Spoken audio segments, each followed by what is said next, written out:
Hello and welcome to the Gooner Talk, back again with you guys for another episode of our Raw Reaction series, joining you the morning after the night before. Arsenal's defeat to Manchester City meant that they dropped to second place in the Premier League table.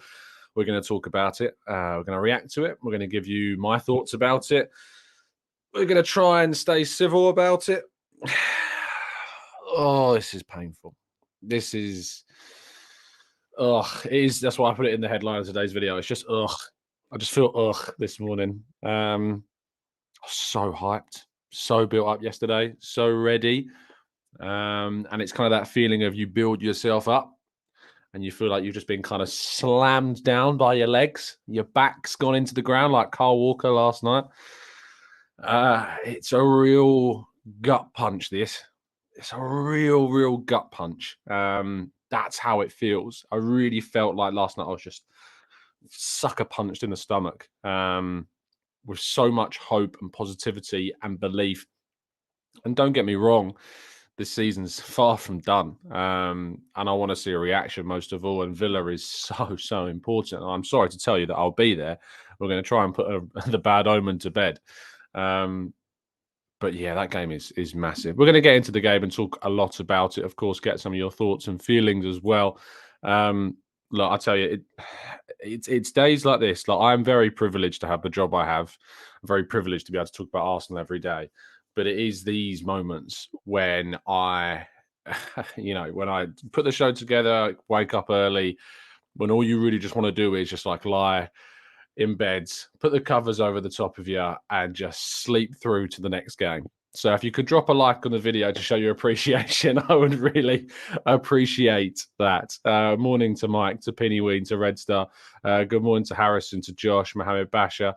I think StreamYard has unfortunately stolen away once again some of your comments. Steve Stone was indeed first. Marcus, good morning to you, to Matt G, Tony, Azarul. Good morning to Dave and Blackshine and Carl. We've got plenty more of you as well in the chat box. Yeah, let's talk about this. So obviously there's a real frustration with obviously what happened, and I've labelled the show mistakes, misses, and Mikel Angst. And I've not made a PowerPoint because I just think I needed to speak. And honestly, it took energy to put this show together, let alone make a PowerPoint as well, if I'm honest. So let's start with the mistakes, because for me, the reason why we lost this game is the mistakes that we made. I think we can all be in agreement of the fact that the reason why we conceded 3 goals is because we made 3 mistakes and we gave the ball away 3 times. And you just can't do that against Man City. And what's so painful about that as well is that obviously last year we also made mistakes, which is the reason why we had a good first half, which I think we still had in this game. I think we had a good first half, other than the big error from Tomiyasu. And we were punished because you will get punished. City are a team that will punish you if you do not play to your absolute composed maximum. You can't afford to make mistakes, let alone 3. So Tomiyasu being starting, when we did the preview show, I said I didn't want Tomiyasu starting. I wanted the back 4 to stay the same. I wanted White to play. I said I don't want to mess with the back 4. And I know that Arteta was completely fair in his post-match press conference to say that, we started Tomiyasu against Liverpool and we won that game. I just felt as though if you're going to keep something consistent, the defense is something you need to keep consistent. And obviously, the benefit of hindsight, is really easy for me to say that. So I'm not going to start going on people that said, oh, look, I'd happily start Tomiyasu over White. But I just felt that in this game, I would have liked to see the back 4 held consistently. And I said that in the preview show. So I feel as though I'm entitled to say that without the benefit of hindsight, because I said it before. And Tomiyasu had a game where I think obviously the effects of that mistake did get to him. I think he was fine up until the mistake that he made. And then that obviously bled into the rest of his performance. Still did some good things. Dealt with Haaland pretty well in other moments. And actually, could have got more protection from Saka in the second goal. He had to obviously come across to deal with Gundogan because he lacked that other player in front of him to help protect the extra man running over. But yeah, that's a real frustration. The second mistake, Gabriel, in the second half. I got so frustrated with the amount of blind passes that we were playing. For me, I have no issue with us playing out from the back, none at all, because what we should do. We absolutely should be playing out the way that we play out. If you want to go and kick the ball long, go and play down in the relegation zone. It's as simple as that. If you kick the ball long, if you clear the ball, if you just kick it out for touch, or you concede possession, you're going to lose more games. You're going to be down there fighting for your life in the relegation zone. To be at the top, to be a team that wins the league, you have to be able to play out. You have to be able to create your chances from the goalkeeper. And the most of our chances that we created in the game came from that very thing. Us playing out, us building up play, and that's how you get the opportunities that we got. So I don't buy into the we need to just boot it out, because you need to learn to play out. The difference is here is that you can't play these blind balls. You have to be able to be assured in your passing. If the pass doesn't look like it's on, hold it, hold the ball up, wait for support, play the pass. But we played too many blind moves in this. And I get that there's always got to be some presumption about where players are going to be on the field. I mean, just look at Gundogan's pass to Grealish for the second goal. It was a blind pass, but he expected his player to be there. But in that part of the pitch, you're not going to really be taking too many risks. In this part of the pitch, you need to be more assured. And Gabriel wasn't assured when he made that pass. And obviously, there was the mistake which he had kind of spared with Haaland as well, because he was beaten out by Haaland and he did bring him down in the box. It was a bit here and there, but I think with the referee giving that, it would have been a penalty and we wouldn't have seen that turned over. And obviously, lastly, then we give the ball away for the third goal. We can't get into the box quick enough. We can't stop the cross. We can't stop the shot. And at that point, it's game over. And you're like, yeah, we're done. We're done at that stage in terms of this game. Not in terms of the season, absolutely not. But certainly in terms of this game, yeah, we're done. But we didn't have it. It didn't have to be that way, and that's what's key for me in this one. And that's what I think I've slept on. The thing I've slept on, the thing I didn't really appreciate last night as much. I for one looked more so at the game this morning and went, we weren't outclassed in this game. We weren't outclassed. And the reason why I don't think we were outclassed is because if you look at the opportunities that we created, if you take those chances, obviously it's a very different game. And the reason why we lost this game was because of mistakes. If we were outclassed in this game, then you would have seen City dominant. You would have seen them with more possession. You would have seen them with more shots. You would have seen them creating opportunities without the mistakes, which, if we're honest, the big chances they created came from us making mistakes, either through fouls or obviously the big ones that created those chances they had. City did not outclass us. And I watched a show, I think it was on the Football Terrace, and I want to give a shout out to Eurgh as well. I saw a clip. I don't know if you've seen it doing the rounds. You know, I can't say I'm the biggest fan of the Terrace at times, but I thought Eurgh really defended our club of an accusation of being called the P word, which I'm not going to use on here. There was nothing scared about the way we played. There was errors in this game. Sure, we made some blind passes, but we weren't scared to play our game. And we continued to play out from the back with, as we continue to describe it, as the youngest team in the league.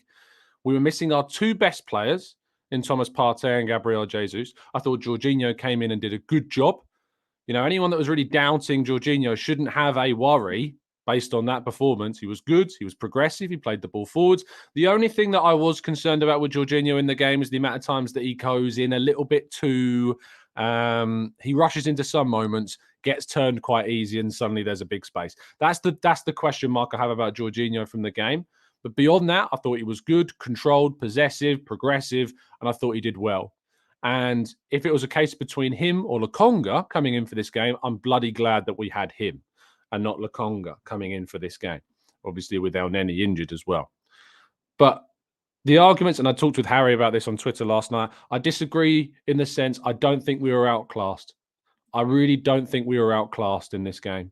I think, as I said before, it is a game in which mistakes cost us and in which we didn't take our chances. And that's where we come on to Eddie Nketiah.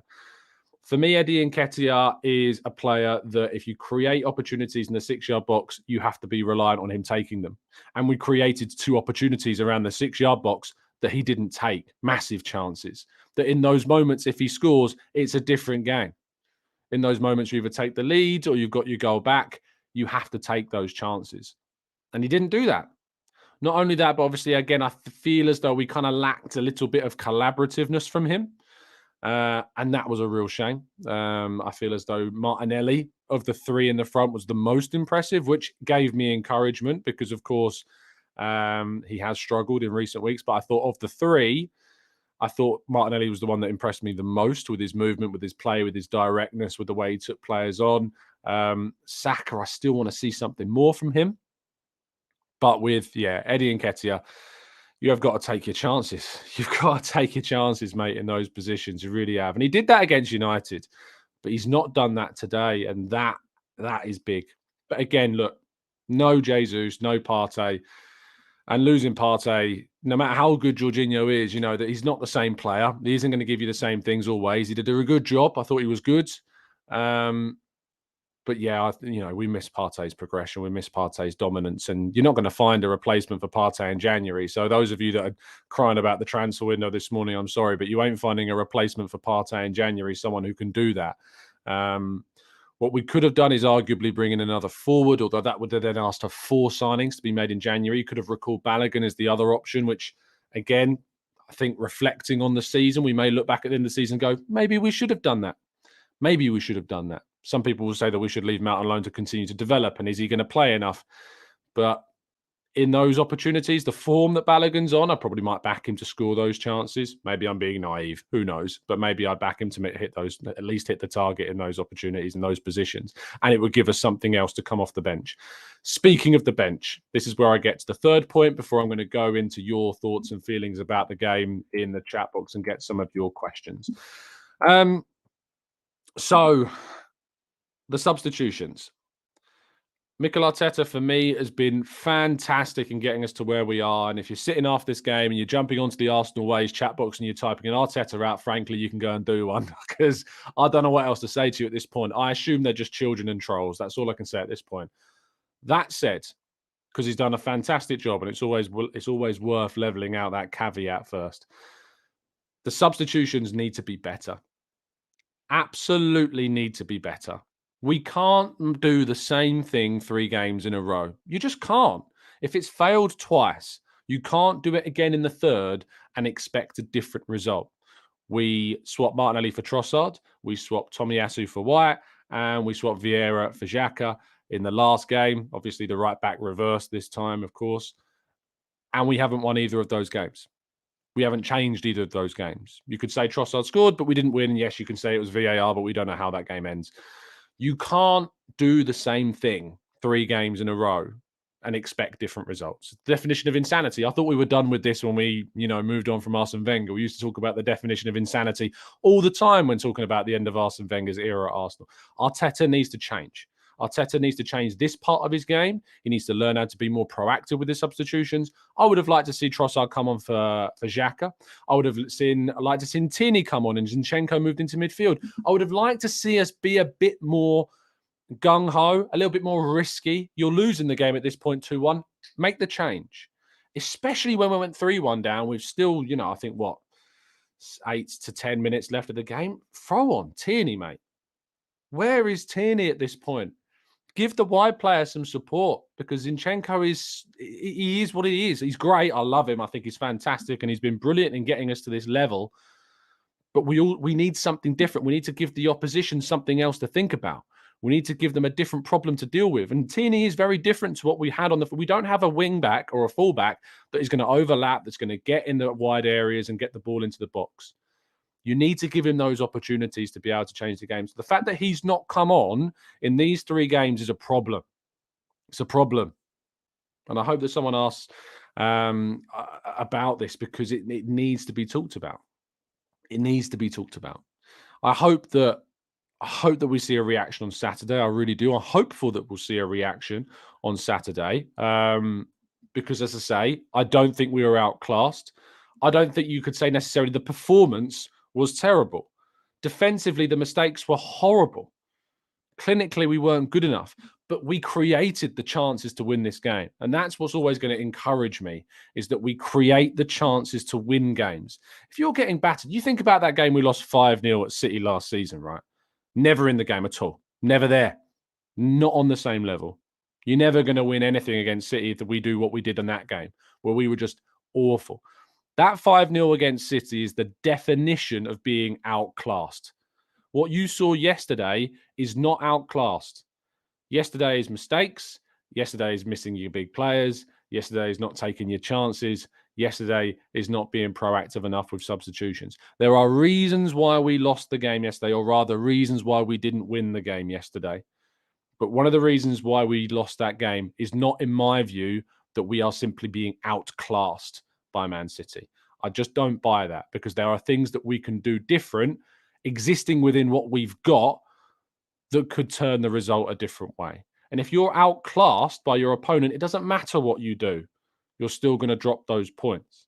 So for me, I can't put it down to that. That was a big point for me yesterday, that I saw so many people in chat boxes on Twitter talking about being outclassed. And I'm not going to sit here and have that, because I just don't think that's a fair representation of what I watched yesterday.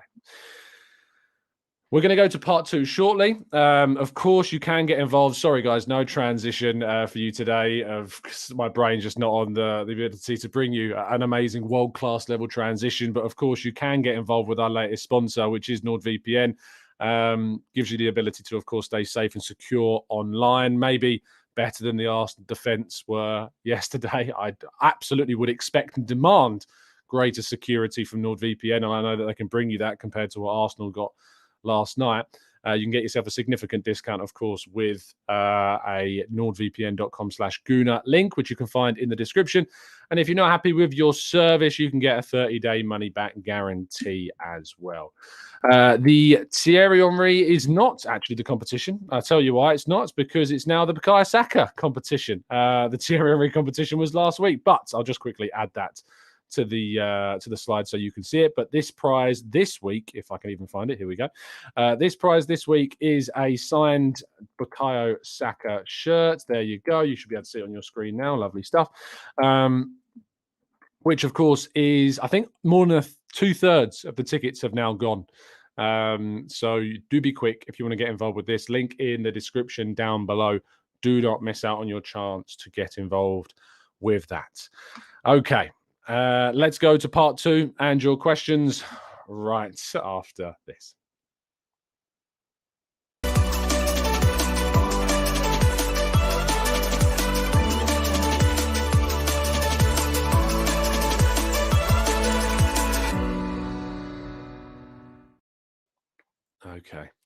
Okay. Robbie says, do you think the second half showed the difference in inexperience between the two sides?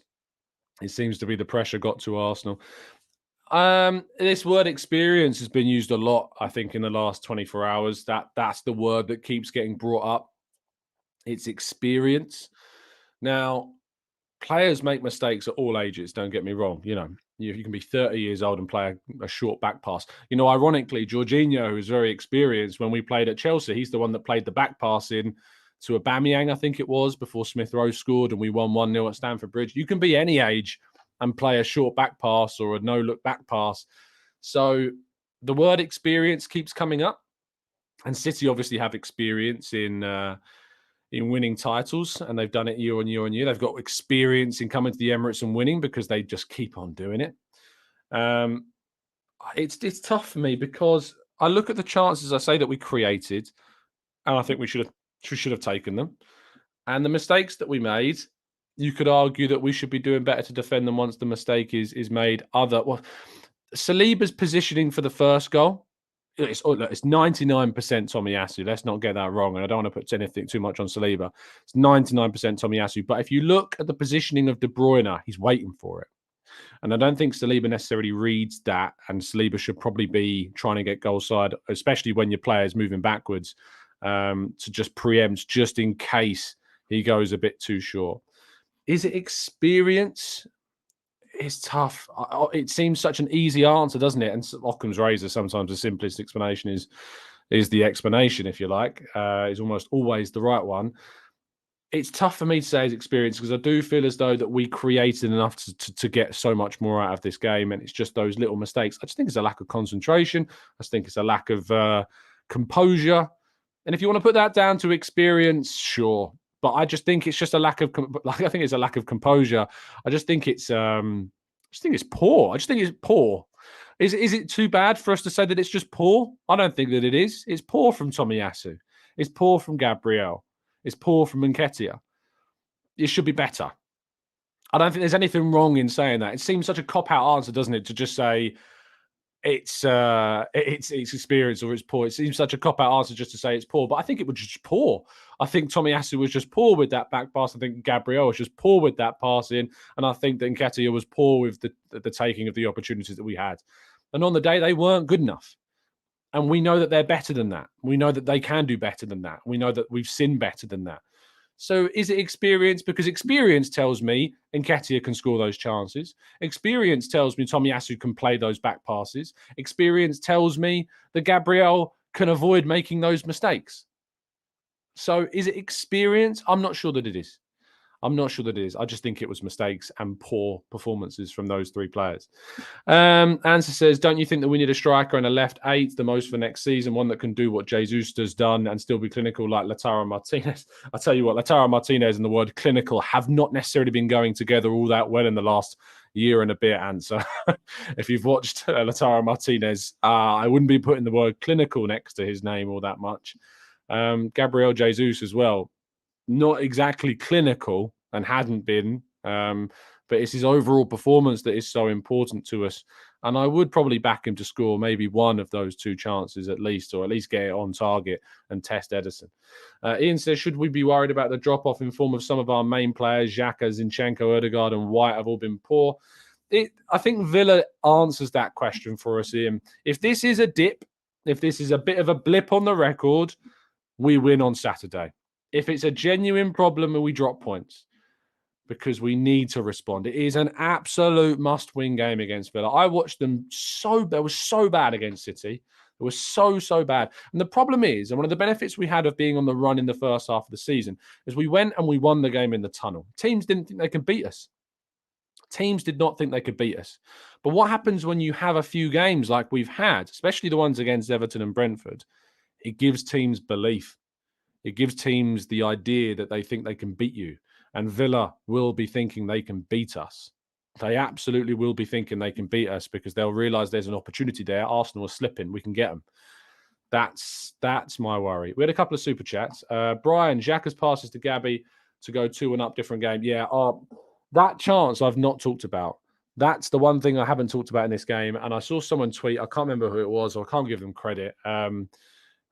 It might have been Cookie, actually, James Cook. When that pass, that moment where Xhaka has Martinelli and Nketiah in front of him, and he doesn't pass, and then he goes to shoot, and then takes the extra touch and doesn't shoot.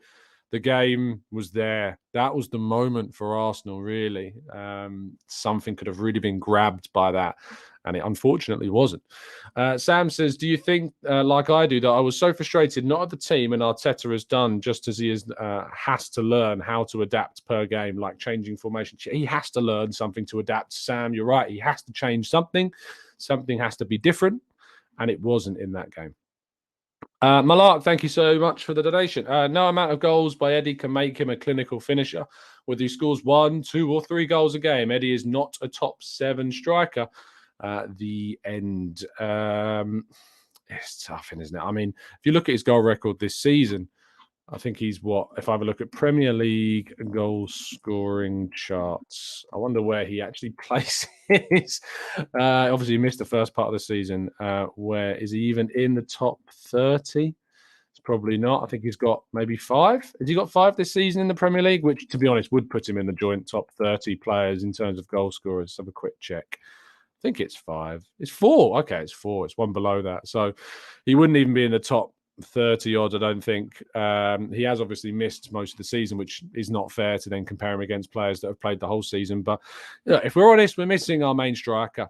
And if you go through the teams in the league, backup strikers, I mean, Aubameyang's been left out of Chelsea's Champions League team. Man City have got Julian Alvarez, which is great. Liverpool have got Nunez, and then they've got Firmino, of course, still there. I suppose Jota can play up top too. Tottenham have got Richarlison, who I don't think has scored. Has he scored in the Premier League yet? Richarlison? I don't know if he's scored in the Premier League yet. Maybe I'm making it up, but I'm a feeling he might not have scored in the Premier League yet. Richarlison, he cost him 60-odd million quid. And then I feel like I'm missing a team. Man United have signed Weghorst on loan. So it's not exactly like the teams in the Premier League are bursting at the seams with backup strikers that are scoring loads of goals at the moment. And Nketiah has come in and done a decent job. But at the end of the day, if you want to win the Premier League, you're probably going to need your star striker to be fit for the most of it. And we've had to deal with the fact that we've lost our star striker. We've had to deal with the fact that we've missed our best player, arguably, in Thomas Partey in yesterday's game, which is a massive, massive blow.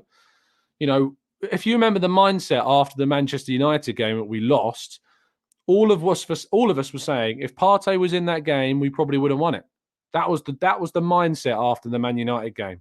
That if Partey was available instead of Lokonga, we probably would have won that game. Now, we have Jorginho now, so it's slightly different. And obviously, we all know the mistakes and the missed chances that we had.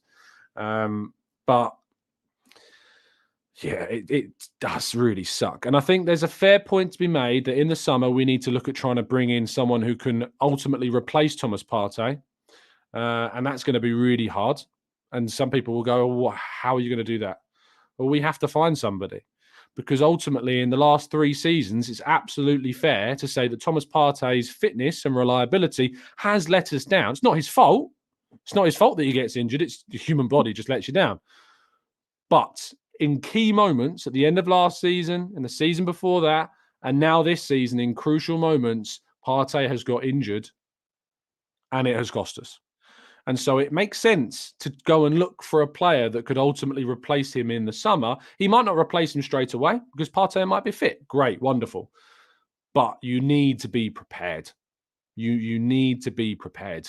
And I think that 3 years on the trot, 3 seasons in a row, where Partey's fitness obviously has fallen away at a really key moment of the season, it's enough of a warning sign to say we need to make sure we bring someone in the summer.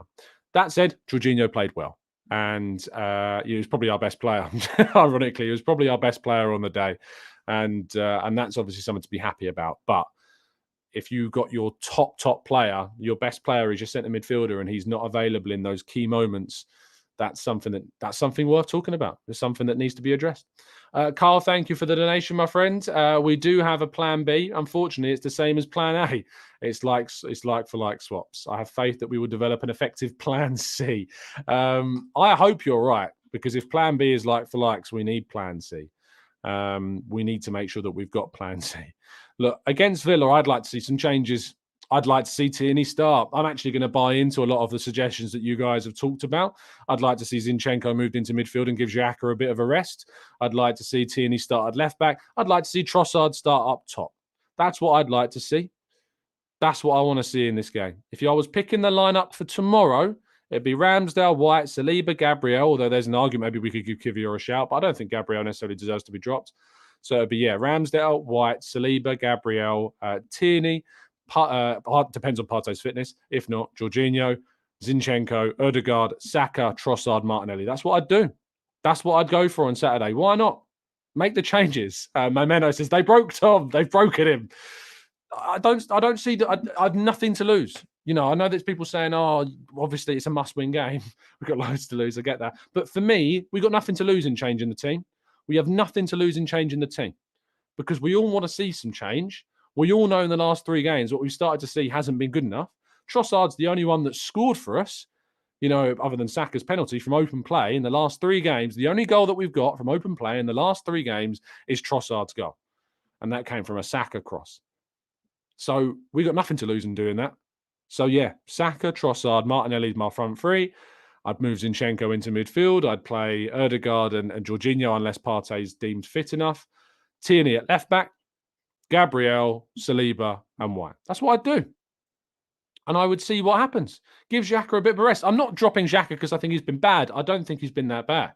Sure, he's dipped, but I think he's a bit tired. He's played every single game. So I'd drop him off to the bench and I'd move Zinchenko into midfield. give them that freedom. We've got Xhaka and Zinchenko playing a lot of the same spaces. Why not do that? Anyway, to round things off, I'm going to give you guys some advice. Take your mind off football in these next 2 days. Obviously, come back for the morning 8 a.m. show. I always appreciate you coming back just to get you a little bit of a fix. And of course, we'll probably have a preview for the Villa game on Friday as well. But just take your mind off football. I'm going to go out. You might have work, you might have school, you might have a day off. I'm going to go and play some golf today. I'm just going to take my mind off it. I'm just going to take my mind off it. I'll tell you what, last night I was fuming. Last night I was so angry and disappointed. I wasn't fuming. I wasn't like angry at Arsenal. Obviously, I had my frustrations and we could have been better. But you invest so much into this. And we invest so much into this. So much of what we are as Arsenal fans is invested into this club. And when Arsenal don't win and Arsenal lose, it really hits you. Really, really hits you. And the next couple of days is tough. And trust me, as a person where Arsenal is not only the team I support, but my job, and it takes up my 9 to 5, it takes up my 8 a.m., my evenings, it only exacerbates that. Now, the blessing that you guys have got is that not all of you have that, and you can take your mind off it a lot easier. I've thankfully got a day off to be able to do that as well.